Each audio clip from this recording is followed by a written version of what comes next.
अभी बहुत काम बाकी है। भाभी काम की तो बात ही मत करो, इस घर के काम कभी खत्म होते हैं क्या? बाकी के घरों में 3 वक्त का खाना बनता है और हमारे यहाँ तो जैसे इस रसोई में कभी चूल्हा ठंडा ही नहीं होता। कभी माँ जी को चाय चाहिए, कभी ननद रानी को कॉफी, किसी को नाश्ता, किसी को पकौड़े। ये मुझे घर कम और टीटो का ढाबा ज्यादा लगता है। अरे यार अंशु, तू तो आजकल के जमाने की लड़की है। मैंने सुना है आजकल की नए जमाने की लड़कियों को हर काम को चुटकियों में निपटाने के हैक्स पता होते हैं। तो भाई कोई हैक लगाना, हमारी जिंदगी भी थोड़ी आसान हो जाए। वरना कहीं ऐसा ना हो कि इस रसोई में खड़े होकर तरह तरह का खाना बनाते बनाते हम दोनों बूढ़े हो जाए। देखो भाभी, मुझे खाना बनाने से कोई तकलीफ नहीं है। ठीक है, परिवार के लोग खाना तो खाएंगे ही ना, 3 वक्त का खाना तो मैं भी बनाने के लिए तैयार हूँ। लेकिन ये जो वक्त बेवक्त की फिजुल फरमाइश चलती रहती है ना हमारे घर में, सबसे ज्यादा तकलीफ मुझे उससे है। और ये माँ जी का हर समय कुछ स्पेशल खाने की डिमांड करना, उससे मुझे इतनी सख्त चिढ़ है, मैं क्या बताऊं आपको। तो ये सोच, तेरे साथ तो काम में मदद करने के लिए फिर भी मैं हूं, लेकिन मैंने तो अकेले इतने साल माँ जी को झेला है। और सिर्फ माँ जी की क्या बताऊं, घर में तो कोई भी कम नहीं है। दोनों बहू आपस में बात कर ही रही थी, तभी ननद सुशीला घर के अंदर आती है। अरे सुशीला, तुम्हारा कॉलेज तो 4 बजे खत्म हो जाता है ना, अभी तो 7:30 बज रहे हैं, तुम अब घर में घुस रही हो, कहाँ थी इतनी देर तक? भाभी वो क्या है ना, एग्जाम बस आने वाले हैं तो कॉलेज में एक्स्ट्रा क्लासेस स्टार्ट हो गए हैं, और फिर एक्स्ट्रा क्लासेस करने के बाद एक्स्ट्रा भूख भी तो लगती है ना। इस भूख को मिटाने के लिए हम लोग राज कैफे में चले गए थे। इनका सही है भाई, ना किसी से पूछना है ना किसी को बताना है, जब मन किया घूमने निकल पड़ो। एक हम है, चाहे बाहर जाने की जितनी भी इच्छा हो, लेकिन ये घर के काम घर से बाहर जाने ही नहीं देते। अच्छा, अब आई गई हो तो कुछ खाने के लिए बना दूं, चाय पियोगी? अरे भाभी, मुझे नहीं पीनी आपकी चाय और बोरिंग पोहा। आज मैं जो खाकर आई हूं ना, उसके स्वाद का तो अंदाजा भी नहीं लगा सकते आप। अरे ननद रानी, ऐसा क्या खाकर आ गई आप जो हमारे हाथ की चाय और पोहे फीके नजर आ रहे हैं आपको? भाभी मेरी बात मानिए, ननद रानी से कुछ भी बनवा कर देख ली, जब खुद मेहनत करके बनाएंगी ना तो स्वाद चोखा नजर आने लगेगा। अब बना बनाया मिल रहा है तो फीका तो लगेगा ही। भाभी, आप छोटी छोटी बातों को अपनी ईगो से क्यों ले जाकर जोड़ लेती हो? जो सच बात है तो वो है, कहाँ आपके हाथ के पोहे एकदम फीके फीके, कहाँ नाथुराम के चटपटे गोलगप्पे, खाते ही मुंह में पानी आ जाता है। एक एक गोलगप्पा ऐसा लगता है गोलगप्पे के पानी से नहीं, रस से भरकर खिला रहा है वो। तीखा, चटपटा, खट्टा, हर स्वाद का एकदम परफेक्ट कॉम्बिनेशन है नाथुराम के गोलगप्पे। अब आप ही बताओ, क्या आप मुकाबला कर सकते हो उसके हाथ के गोलगप्पे का? ये गंदगी से भरे हुए गोलगप्पे खाकर हमारी ननद रानी खुशी से फूल ही नहीं समा रही। अरे कभी सोचा है आपने, जिन हाथों को पानी में डुबा डुबा के वो आपको गोलगप्पे खिलाता है, दिन भर में कितनी बार धोता होगा उन हाथों को? एक बार भी नहीं। और उन्हीं गंदे हाथों से गोलगप्पे खाकर आप अपनी उंगलियां चाट रहे हैं। और एक हम है जो कोई भी चीज बनाने से पहले 3-3 बार हाथ धोते हैं, ये सोचकर कि परिवार वालों की सेहत के साथ कोई खिलवाड़ ना हो। और आप लोगों का क्या है, हमेशा बाहर के खाने के गुणगान गाते रहते हो। घर में खाना बनाने वाली दोनों भाभियां कितनी मेहनत करती है, उसका कोई वैल्यू ही नहीं है। दोनों बहुओं का मन ननद की बातें सुनकर बहुत खराब हो गया था। घर में बाकी लोग तो चाय नाश्ता पहले ही कर चुके थे, इसलिए अब दोनों देवरानी जेठानी रात के खाने की तैयारी में जुट जाती हैं। रात के समय क्या बनाया आज खाने में? परवल की सब्जी और रोटियां बनाई हैं। आप जल्दी से हाथ मुंह धो लो, खाना लगाते हैं। अच्छा हुआ भैया, हम लोगों ने ठेले पर पराठे खा लिए थे, वरना इनके हाथ की परवल की सब्जी खाकर टॉर्चर होना पड़ता। क्या कहा आपने? हमारे हाथ का खाना खाकर आप लोग टॉर्चर हो जाते हो? आपके कहने का मतलब यह है कि हम इतना बेकार खाना बनाते हैं? पत्नी को गुस्से में आके बड़ी करते हुए देखकर देवर तुरंत अपनी बात से पलट जाता है। अरे मेरे कहने का मतलब ये नहीं था, मैं कह रहा था कि आप लोग बिल्कुल ठीक कह रही हैं। इतनी गर्मी पड़ रही है, हर किसी के लिए अलग अलग समय पर गरम गरम खाना बनाकर देना संभव तो नहीं है ना। आप लोग एक साथ खाना बनाकर कैसरोल में रख देते हो, फिर जिसे जरूरत हो वो गरम करके खा ले। मुझे तो इसमें कोई बुराई नजर नहीं आती। वो तो बस मुझे थोड़ा गरम गरम खाना खाने की आदत है ना, इसलिए कैसरोल में रखा हुआ खाना पसंद नहीं आता। देवर जी, बातों को ज्यादा गोल गोल घुमाने की जरूरत नहीं है, मुझे सब समझ में आ रहा है आप क्या कहना चाह रहे हैं। आपने साफ साफ कहा कि अच्छा हुआ ठेले के पराठे खाकर आए हैं, नहीं तो सब्जी खानी पड़ती। परवल की सब्जी का ठंडे खाने से क्या संबंध है, आप बताएंगे जरा? अरे छोटे, तू भी ना, जरा सा इन लोगों ने तेज आवाज में बोला और तू तुरंत सरेंडर हो गया। अपनी बातों पे खड़ा रहना चाहिए। और सच बात यह है धर्मपत्नी जी कि आपके हाथ की ये परवल की सब्जी से हमारा मन भर गया है। और अब हमें कुछ नया ट्राई करने का मन होता है, इसलिए आज हम लोग पहलवान के ढाबे से गर्मा गर्म पराठे खा कर आए। और अभी तो तुम मुंह बना रही हो, एक बार अगर तुमने भी पहलवान के पराठे खा लिए ना तो अपनी उंगलियां चाटती रह जाओगी। अरे शुद्ध देसी घी के पनीर और आलू भरकर क्या स्वादिष्ट पराठे बनाते हैं वो। एक बार बंदा खा ले, मरते दम तक उसका स्वाद ना भूले।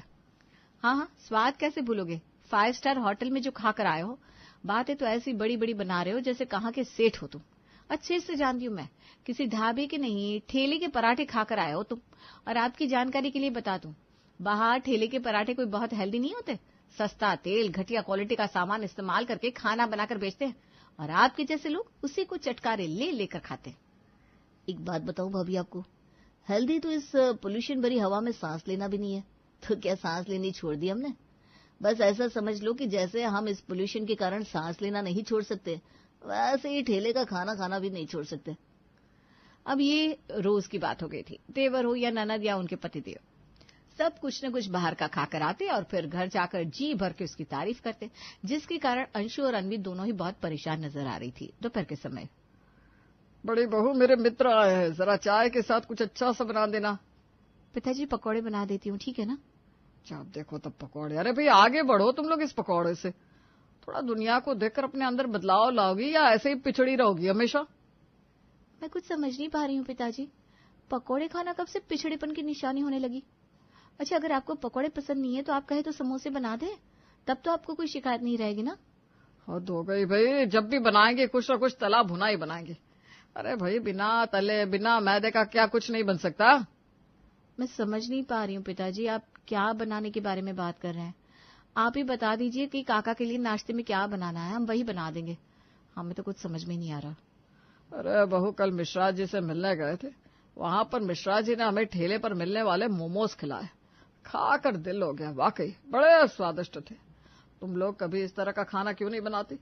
हमारे घर में तो जब देखो सिर्फ पूरी, पराठे, पकौड़े, इसके अलावा कुछ बनता ही नहीं। पिताजी ये तो गलत बात है ना, आप ठेले पर मिलने वाले खाने की तुलना हमारे घर के खाने से कर रहे हैं। ठेले के खाने का घर के खाने से कोई मुकाबला ही नहीं होता। ये घर का खाना बाहर का खाना ऐसा कुछ नहीं होता बहू। तुम कोशिश करोगी तो ठेले वाले से भी अच्छा खाना बना लोगी तुम, लेकिन तुम लोग तो हाथ पैर हिलाकर कोशिश ही नहीं करना चाहती। छोटी, ऐसा नहीं लग रहा आजकल हमारे परिवार में सबको बाहर का खाना खाने की कुछ ज्यादा ही आदत लग गई है। हर वक्त कोई ना कोई बाहर का खाना ही मंगाता रहता है, और इनकी बातें सुनकर ऐसा लग रहा है जैसे हम दोनों घर में कुछ बनाते ही नहीं है, और इनका तो तीनों वक्त पेट सिर्फ बाहर के खाने से ही भर रहा है। ये बात आपने बिल्कुल ठीक कही दीदी। मेरे पास एक आइडिया है, इन सबको बाहर का खाना खाने का बहुत शौक है ना, क्यों ना हम बाहर के खाने वाला स्वाद अपने घर के खाने में ले आए, तो शायद सब लोग बाहर जाकर अनहेल्दी फूड खाने की जिद नहीं करेंगे। छोटी, तेरी शादी को अभी थोड़ा ही समय हुआ है, इसलिए अभी तू गृहस्थी की गुणाभाग नहीं समझ पाएगी।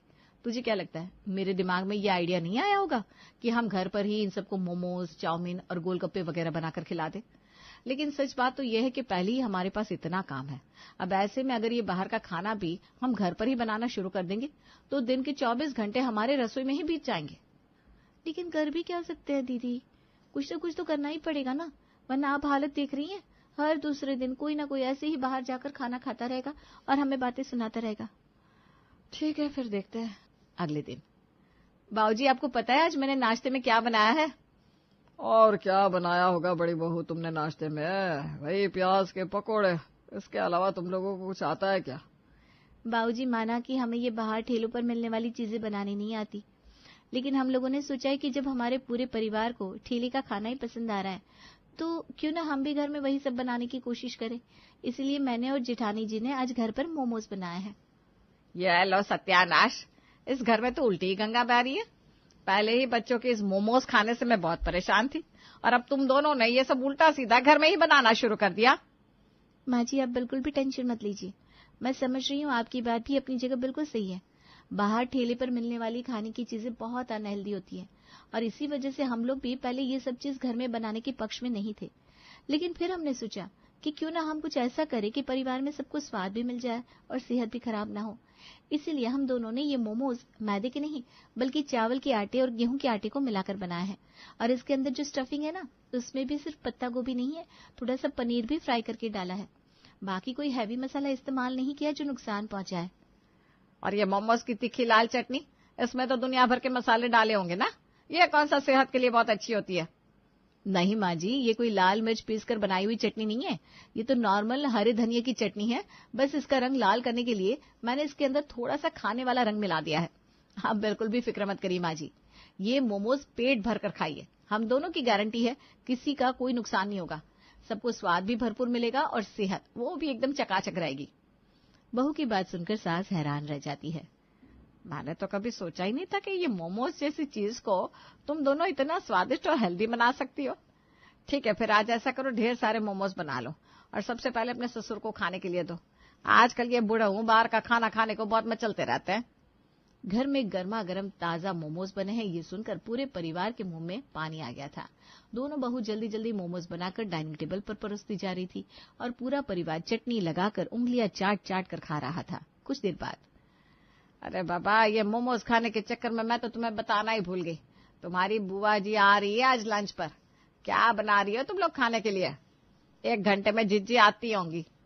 अरे माँ जी, ये मोमोज बनाने के चक्कर में तो कई घंटे लग गए, अब लंच बनाने का समय कहाँ बचा है। ऊपर से पूरी रसोई में बर्तनों का ढेर लगा पड़ा है और रसोई भी बुरी तरह से अस्त व्यस्त हो गई। ये सो अलग, बर्तन धोते किचन को समेटने में ही हमें अच्छा खासा वक्त लग जाएगा। लंच अब आपको 4 बजे से पहले मिलने से रहा। अरे छोटी, क्यों चिंता करती है, मेरे पास एक आइडिया है। देखो, सबने भरपेट मोमोज तो खा लिए हैं, अभी ऐसा करते हैं, बुआ जी के लिए लंच में ना ठेले के बढ़िया से पराठे मंगवा देते हैं। वैसे भी हमारे घर में तो सब लोग ठेले के पराठों की तारीफ करते नहीं थकते। अब मोमोज घर के खा लिए हैं तो ठेले के पराठे भी हो जाए, क्या कहती हो? अच्छा ठीक है, मैं अभी तुम्हारे बाबूजी से कहकर ठेले के गर्मा गर्म आलू के पराठे मंगवा देती हूँ। वैसे भी तुम्हारी बुआ को पूरी पराठे खाने का बड़ा ही शौक है, खुश हो जाएंगी। और उन्हें कौन सा पता लगने वाला है कि हमने ठेले से मंगवाए या घर में बनाए हैं। ठीक है बहू, तुम दोनों अपना काम निपटा लो, लंच का काम हो जाएगा। रसोई में आकर, भाभी आपने माँ जी से झूठ क्यों बोला कि रसोई में बर्तनों का पहाड़ खड़ा है? मेरी आदत है, मैं रसोई में साथ साथ काम खत्म करती जाती हूँ। अरे छोटी, रसोई में खड़े खड़े मेरी तो कमर टूट गई है, अब कम से कम लंच में तो थोड़ा आराम मिले हमें। घर वालों के तानों से बचने के लिए दोनों बहुएं अब लगभग हर रोज घर पर ही ठेले जैसे चाउमीन, गोलगप्पे, वेज रोल, कभी मोमोज बनाना शुरू कर देती हैं, जिसे खाकर सभी वाह वाह कर उठते हैं। लेकिन ये सब चटर पटर खाने में एक और चीज होनी शुरू हो गई थी, और वो ये कि अब लगभग हर दूसरे दिन लंच या डिनर के लिए ठेले के पराठे आने शुरू हो गए थे। मम्मा, मेरे स्कूल बस के आने का टाइम हो रहा है, जल्दी से टिफिन दो। बेटा, तुम्हारा टिफिन तो बन नहीं पाया, ऐसा करो, ये लो पैसे, लंच टाइम में ना तुम्हारे स्कूल के गेट के बाहर पराठे के ठेले वाला आता है ना, उसी से लेकर पराठे खा लेना। और जब तुम लौट कर आओगे ना तो मम्मी तुम्हारे लिए आज स्पेशल वेज चाउमीन बनाने वाली है। ठीक है मम्मा। चिंटू पैसे लेकर स्कूल चला गया। 4th पीरियड में टीचर ने कहा, ओके स्टूडेंट, आज लंच टाइम में मैं आप सबको एनुअल फंक्शन की तैयारी के लिए ऑडिटोरियम में ले जाने वाली हूँ, इसलिए आप सब लोग आज अपना लंच फिनिश कर लो फटाफट, वरना फिर बाद में टाइम नहीं मिलेगा। टीचर के कहने पर बाकी बच्चे अपना अपना टिफिन बॉक्स निकालकर लंच करने लगते हैं, लेकिन चिंटू वो तो घर से लंच लाया ही नहीं था। बेटा क्या बात है, तुम टिफिन लेकर नहीं आए हो क्या आज? मम्मा ने पैसे दिए थे और कहा था लंच टाइम में जो स्कूल के गेट के बाहर ठेले वाले अंकल है उनसे लेकर पराठे खा लूं। अभी 3 दिन पहले भी तुम स्कूल के गेट पर खड़े होकर ठेले के पराठे खा रहे थे। क्या बात है, तुम्हारी मम्मा की तबीयत तो ठीक है? अचानक से ठेले का खाना क्यों खिलाने लगी तुम्हें? वो हमारे घर में ना नॉर्मल खाना बनता था पहले, तो मम्मा मुझे टिफिन बना कर देती थी, लेकिन आजकल हमारे घर में रोज रोज चाउमीन, बर्गर, मोमोज ये सब बनता है, तो मम्मा ने बोला उनको ये सब बनाने में काफी टाइम लगेगा, तो मेरा लंच नहीं बना पाएंगी। चिंटू की बात सुनकर टीचर का माथा ठनक जाता है। ठीक है, तुम अपनी मदर को बोलना कि सैटरडे को मुझे आकर मिले। स्कूल से आए हुए नोटिस को पढ़कर चिंटू के मम्मी पापा सैटरडे के दिन टीचर से मिलने स्कूल पहुंचते हैं। मुझे समझ में नहीं आ रहा, मैं आप दोनों को क्या समझाऊं? छोटे छोटे बच्चे ये गलती करते हैं तो समझ में भी आता है, लेकिन आप तो पेरेंट्स है ना, क्या आपको ये बात समझ में नहीं आती कि ठेले का खाना खाना हेल्दी नहीं होता? पहली बात तो रोज रोज पूरी या पराठा खाना हेल्दी नहीं है, और ठीक है अगर आपको खिलाना भी है तो कम से कम घर का बना हुआ तो खिलाइए। आप इतने लापरवाह कैसे हो सकते हैं कि रोज रोज चिंटू को ठेले पर पराठे खाने के लिए बोल देते हैं? और सिर्फ ठेले के पराठे नहीं, उसके अलावा भी चिंटू ने बताया कि आपके घर में रोज डिनर या लंच के लिए जंक फूड ही बनता है। आपको समझ में भी आ रहा है? आप बच्चों की लाइफ के साथ कितना बड़ा खिलवाड़ कर रही हैं। टीचर की बात सुनकर चिंटू के मम्मी पापा गर्दन झुकाकर बैठ जाते हैं। मुझे माफ कीजिए मैम, आप ठीक कह रहे हैं। बहुत स्वार्थी हो गई थी मैं, अपने परिवार की सेहत का ख्याल रखने के बजाय सिर्फ अपने आराम से प्यार करने लगी थी। इसीलिए रोज रोज काम से बचने के लिए मैं सबको ठेले पर पराठे खाने के लिए बोल देती थी। लेकिन मैं वादा करती हूँ आगे से कभी भी चिंटू को बाहर का कुछ भी नहीं खिलाऊंगी। ये सब हमारी गलती से शुरू हुआ था। चिंटू की मम्मी तो हमेशा से घर का बना हुआ हेल्दी फूड ही हमें खिलाना चाहती थी, लेकिन हमने ही रोज रोज ठेले के खाने की तारीफ करके उसे कि वो घर पर हमारे लिए रोज जंक फूड बनाए, और हम ही थे जो घर के बने ताजा पराठों की बुराई करके ठेले के पराठों की रोज रोज तारीफ किया करते थे। कोई भी औरत होती तो वो भी शायद यही करती। अगर चिंटू की माँ की गलती है तो इस मामले में मेरी भी बराबरी की गलती है। मुझे खुशी है कि आप लोग अपनी गलती को समझ गए। कभी कभार बाहर का खाना खाना स्वाद के लिए ठीक है, लेकिन उस ठेले को अपने घर तक ले आना समझदारी नहीं है। इसलिए बेहतर होगा कि आप लोग आगे से ख्याल रखें।